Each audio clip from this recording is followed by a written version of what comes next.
Hey friends, Zach Dunlap here with Tapestry Church Online, and I'm joined today with Brianne Ott, Program Director of Tri-Community Coalition, and Kendra Ruddy, who is a Certified Health Education Specialist with the Alliance of Coalitions for Healthy Communities. Today we are going to be focusing on mental health. Ladies, the last few years have been tough on almost everyone. How can we support one another as individuals and as a wider community?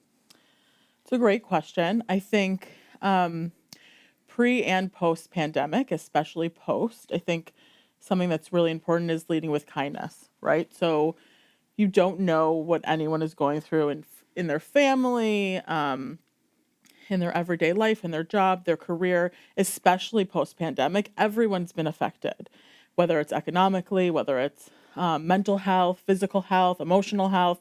It was a very difficult time for everyone. I can't imagine going up to someone and them saying, oh, that little old thing, the pandemic. I think everyone was really affected. So I think leading with kindness is the same thing I tell my 5-year-old. If you see someone, you don't know what they're going through, offer a hug, offer, how are you, a handshake. It's important to lead with kindness because you don't know what someone's going through. I think reach out, join in with your community, try to find, there are a lot of support groups out there, and just support within your community, and try to join in. I think people are coming back from being in their houses and really need that togetherness. Mm-hmm. Yeah, exactly. I agree. And just don't be afraid to reach out either. Notice in your community, maybe you're not seeing somebody as frequently. We never know really what somebody's going through. Even you don't have to be best friends with somebody either. You just kind of be aware. And if you're maybe noticing somebody's a little bit more closed off, or they're just not maybe participating in the same way that they did, I say just, reach out, be kind, and just, help create that community by being a friend to somebody who might really need it. I love that you don't have to be best friends with someone to be aware. Right. To just think about what they might be going through. See if you're noticing anything that's maybe changing, even if it's just a neighbor or an acquaintance or whatever, and look for those opportunities to connect with kindness. I also think it's important to reach out to those who you might think are your strong friend, or, someone who's not necessarily coming up to you and saying, I need support and I need it now. Everyone needs it, whether they will come out and tell you they need it or not. And so check in on those around you. Absolutely. Shifting to kind of more of an individual focus, we all have different coping mechanisms. How do you recommend people identify their coping mechanisms and then move, if needed, toward healthier ones? Yeah, so that's a great question. Coping and all that goes with it is a broad topic, and there's a lot to it. But I think to start, defining what coping actually is. So coping is what we do to deal with our emotions or big problems. And so the thing with coping is there are some really great healthy coping strategies that we can use to deal with our big emotions. Those are things that really allow us to kind of work through it, move on, feel better, and then when we're done, be able to be like, okay, I'm good, I feel better.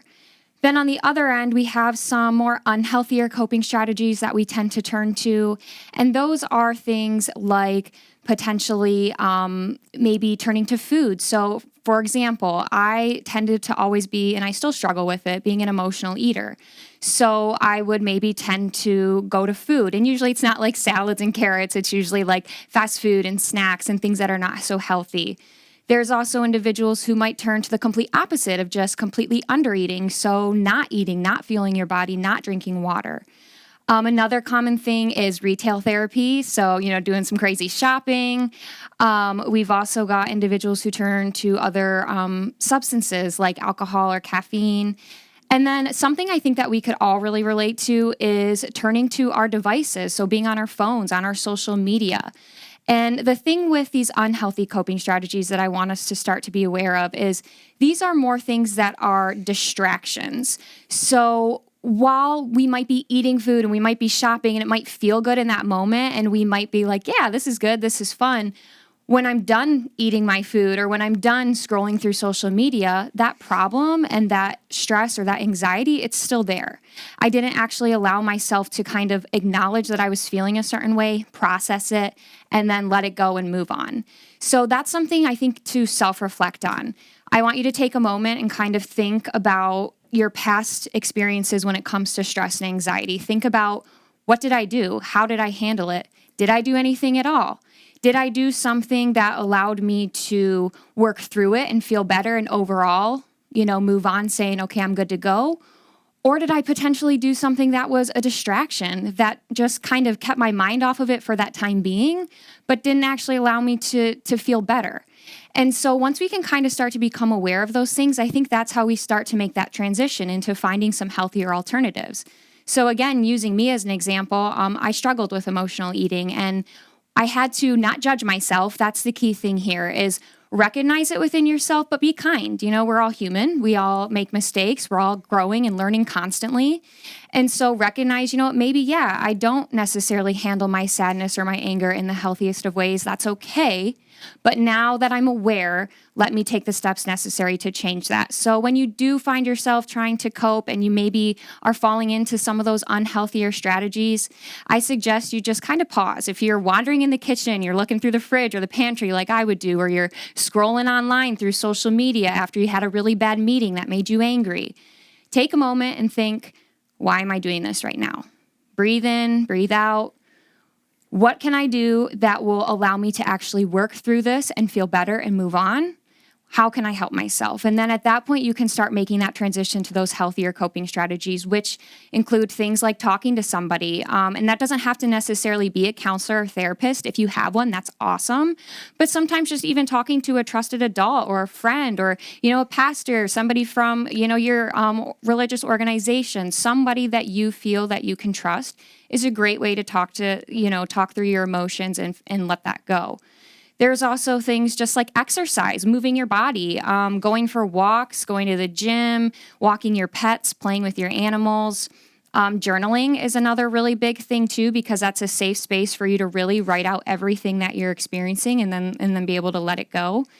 And if you're struggling with journaling, I do suggest there are a bunch of journal prompts. So you can buy books that literally have like pre-made prompts in them, because sometimes I feel it's really hard for me to like write on a blank page. It makes me almost feel more overwhelmed because I don't know how to write it all out.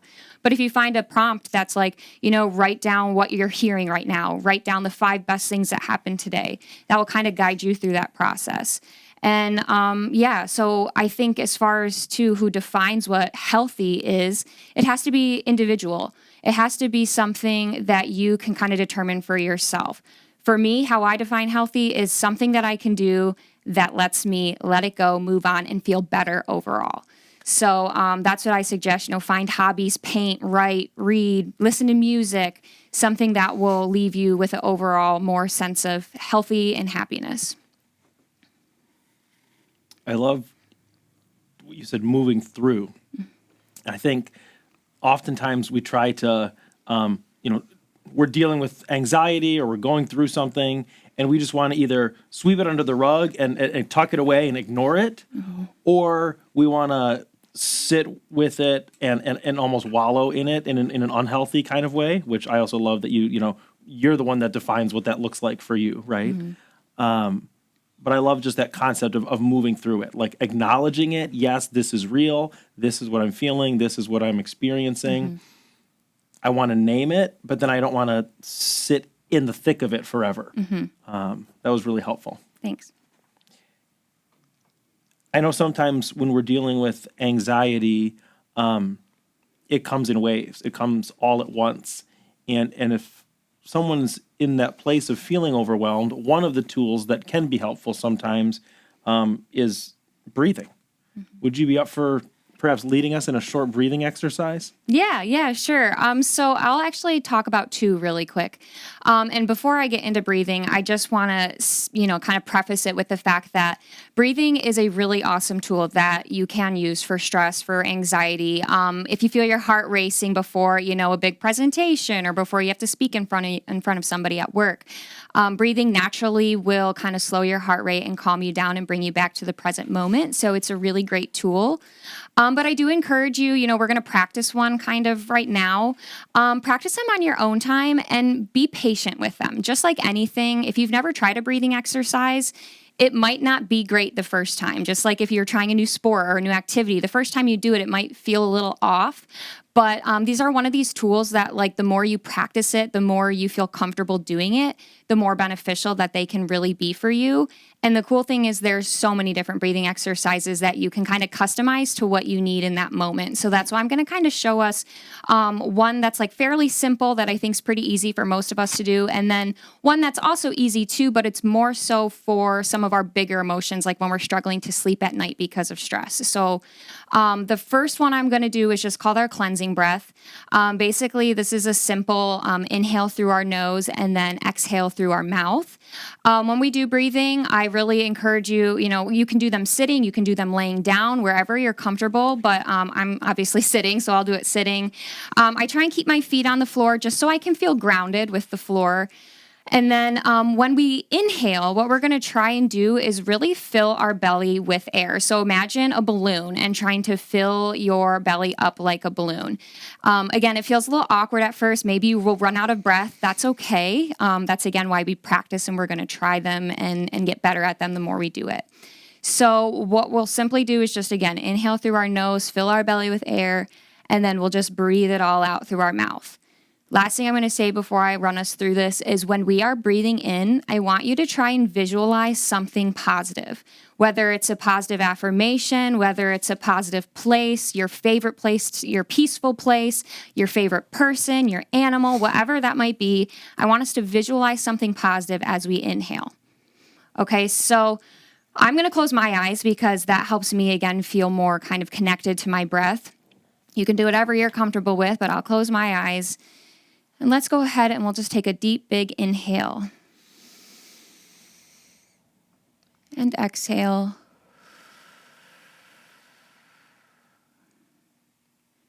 Inhale. Exhale.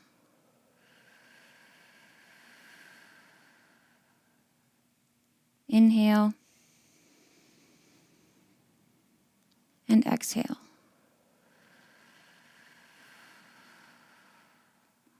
One more big inhale. And exhale. Okay, and when you're ready, you can open your eyes.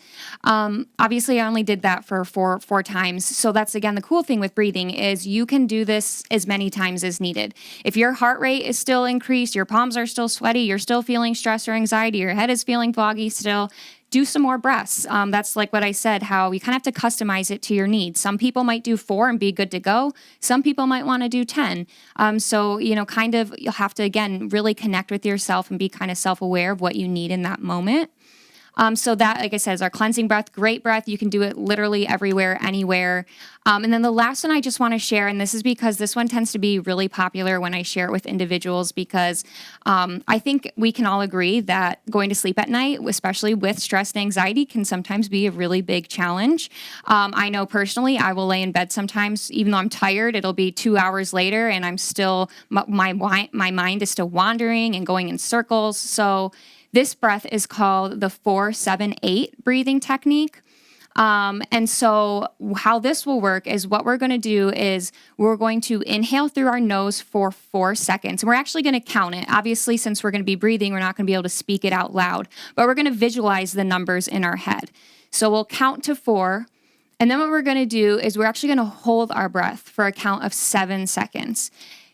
This can be a little tricky, again, if you're still getting, used to breath work. So as we practice it, maybe you're like, oh my gosh, I can't hold my breath for 7 seconds. Don't make yourself pass out or anything, please.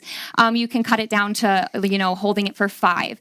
But the whole idea is that we'll inhale for a count, we'll hold it for a count, and then what we're going to do is we're going to exhale again through our mouth for a count of 8 seconds. And again, you might run out of breath by the end of 8 seconds. That's okay. The more you do it, the better you'll get at it. And so this is something, again, to do when you're laying in bed. Keep your eyes closed. I mean, personally, I would close my eyes during this because you want to go to sleep. And so I guess I'll just kind of, do like maybe 2 with us right now so we can kind of see what that looks like. I can't really breathe and count out loud at the same time. So I'll just like hold up my hand and we can kind of do it like that. But again, I'm just going to go ahead and close my eyes. And like I said, we're going to start with inhaling for a count of 4. So we're going to be visualizing these numbers in our head. So let's go ahead and inhale. Hold.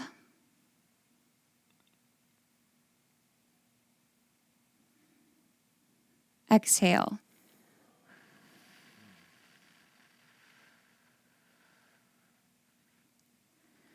Let's go again. Inhale for 4. Hold.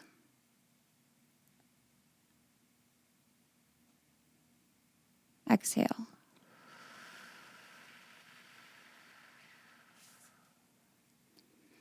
Okay, I'm going to open my eyes. So that was, again, very quick. You might need to do that one again 10 times. You might need to do it 5. But believe it or not, I show these to people and they're like, that's not going to work. That's not going to do anything for me. But if you are patient and you let it do what it's supposed to do, when we focus on our breath, when we think about breathing in, breathing out, we're focusing on the sound of our breath, we're counting, that will naturally shift your focus away from that stress, that anxiety, all of the tasks you're thinking about doing the next day. Your mind will naturally shift to that present moment where you're trying to sleep, and it will naturally kind of calm down. And before you know it, you'll wake up in the morning and you'll be like, wow, that actually worked. So give it a try, be patient, but that's a really, really popular and useful one, in my opinion, to use.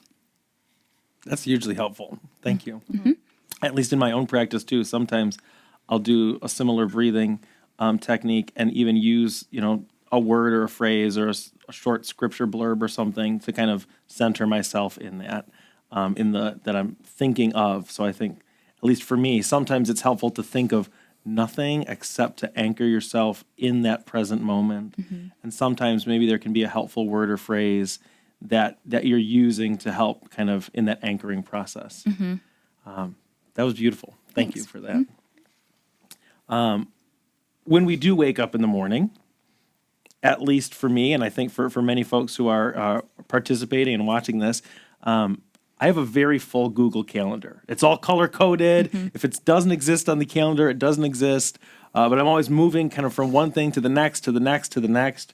What insight or advice or tools do you have that might help us in prioritizing our time well? I think what's really helpful is to take a look. Like you said, you have all these different meetings in your Google Calendar. For me, I like a to-do list. It's the best. But sometimes I'll write this whole to-do list and I'll sit down and I'll look and I'll think, what really, what is the quality of the work over the quantity of the work? So what do I have to do today, whether it's in your career, your family, or elsewhere? What can I, what would really set my day up for success to have completed? And then make sure that I'm taking tasks on that will enhance the quality of my work or my day or my family, rather than having 100 things in the frying pan and not really completing anything. So I think you mentioned a Google Calendar is really helpful. Time blocking is really helpful.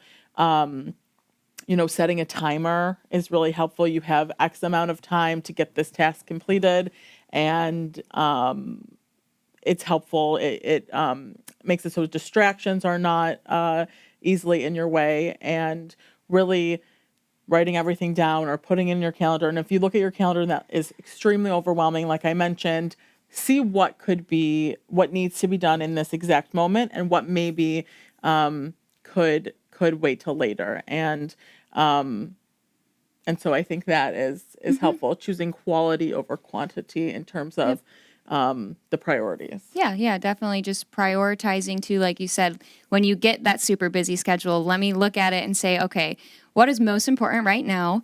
And then I also think, we get so busy that we forget to give ourselves grace and give ourselves time. So time block self-care, literally. Sometimes it sounds silly mm-hmm. to do that, but we need to be able to give ourselves time to decompress, to plenish, to fill our bucket to eat. I have a tendency to want to just like work through my lunch because I'm like, oh, I've got all this to do. So I just want to work. But then it's like 3:00. I'm crashing because I haven't eaten. My eyes hurt. My head hurts because I've just been staring at the computer. And then my quality of work goes down. Right. So I'm not able to even finish the original tasks I wanted to do. So take time to, care for yourself in that moment too. Even if it's 15 minutes, go for a walk outside. Is it starting to get nicer? Get some fresh air. Schedule time not only for what your work tasks or your school tasks are, but for what you need to do to care for yourself too. Yeah, you hear all the time, you can't pour from an empty cup, right? So looking at your calendar and thinking, okay, I'm going to take X amount of time for lunch. I'm going to, like you said, take a walk, do something in your day that's not just writing tasks off, because I promise it'll make everything, first it'll make your day more enjoyable, but then additionally it will help you to complete all those things you have to get done. Yep. For me too, it's a matter of setting priorities, not just for the day, but what are your long range priorities, right? What really matters to you, sure. And then to back up and prioritize that accordingly. Scheduling time for yourself, hugely important.